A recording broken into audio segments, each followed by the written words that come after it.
top of the morning, you'll find Jim chiseling a block of cherry as the sun streams in the window of his wood shop in Warner.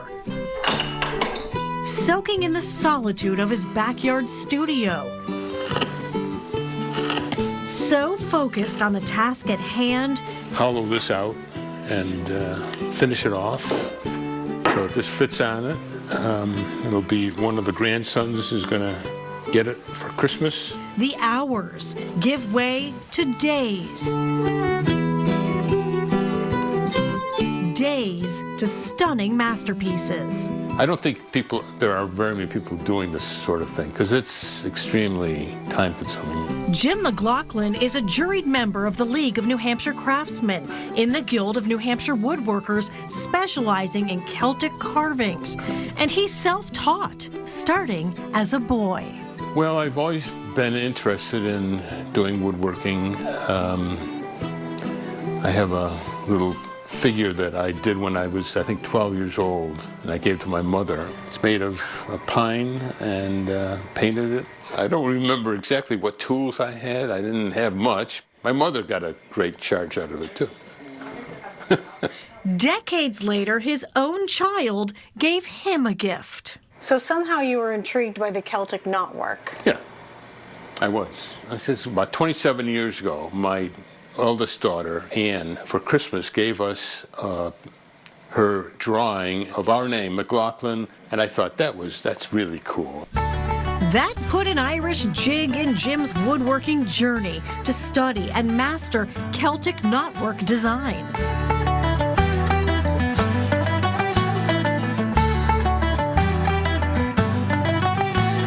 It always goes over one and under the next. It's a rule that cannot be violated, I think. I've made quite a few Celtic crosses, mirrors, Celtic mirrors. When he retired from his job with the state, he could dedicate more time to carving his creations, often commissioned to fashion signs around town. I think the first one I made was for the library. I made the sign that's out of white oak, which is very hardwood. The Jim Mitchell Park. I think the next one was the local sign for the local restaurant, the local pub.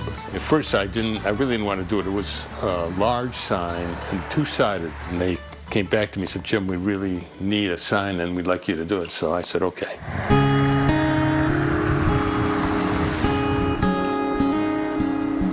When you walk in your hometown and you look around and see all the signs you've made?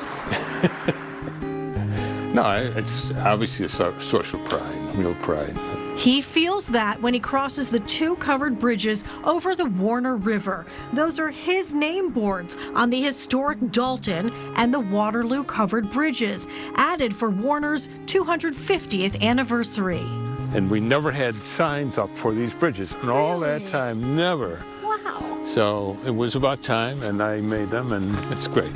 We have a friend, Mimi Wiggin, and she told me, she said, every day, I just feel a sense of pride when I see that sign. So I like that. Your work is everywhere. Everywhere. I love that. His work can also be seen at a church in Dublin, Ohio, and across New England. Piece of work I'm going to have installed at the Irish Cultural Center in Canton, Mass. Took me over 100 hours. He carves and keeps many items for his own family, like jewelry boxes. I've made 17 in all. How long did this take to make? Probably 60 hours. And he crafted this exquisite chess set out of cherry and boxwood, patterned after the famous 12th century Lewis chessmen. How long would it take you to carve, say, the knight? That was probably 80 or 90 hours. And he started the project in 1991. I probably finished the last piece about 4 years ago. So that's a long period of time. Do you play chess, Jim? I don't. It's beautiful. Thanks. His house is filled with his woodworking and lots of Irish blessings, all spilling out into his hometown. a feeling of community and giving back to the community. And it's what I do. It's what I do. I mean, creating things of beauty is what it's all about.